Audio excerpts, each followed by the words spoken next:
Zamafara state is one of the 7 states in Nigeria's northwest region, and one of those that has suffered attacks by bandits over the past few years, with villagers no longer feeling safe. Zamafara state is one of the most impacted, with several attacks on homes, schools, travelers, and even security operatives. In the last days of 2023, Governor Dauda Lawal ordered the closure of 11 cattle markets as part of the attempt to crack down on banditry and other forms of insecurity in the state. This followed security reports that bandits were utilizing these markets to sell off their rustled cows.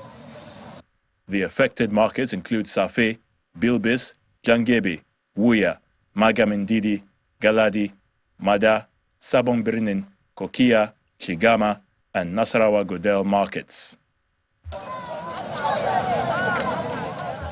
As residents begin a new year, the feeling is one of being fed up as they ask the federal and state governments to take necessary actions to curb the menace of insecurity in the state.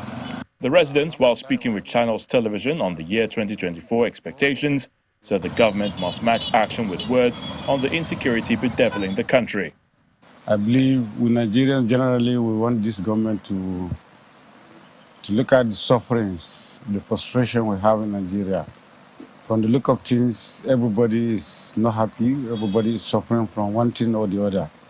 We're traveling now has become a Herculean tax. Feeding is becoming a problem, and so many other things.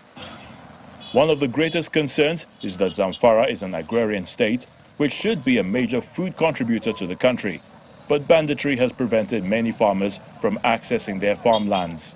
Nigerians are expecting government to continue introducing policies, programs that will address the issue of shortage and higher cost of foodstuffs within the country. The security issue has crippled the farming activities.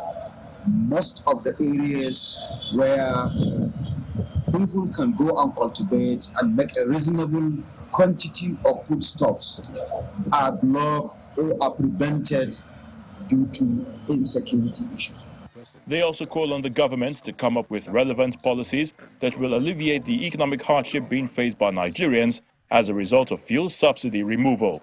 Either government return this for a subsidy, if at all there is subsidy, or government should provide option B, which has to do with palliative. But from what we have seen in the past government in terms of sharing palliative, there's no even 60% assurance. But for me, I would rather go for the returning of the first subsidy so that at least it will ease some of the suffering. Banditry is one of the worst security threats in Nigeria's northern region, as it comes with killing, displacement of families, kidnapping, and other atrocities. A trend residents want the government to take more decisive action on in 2024.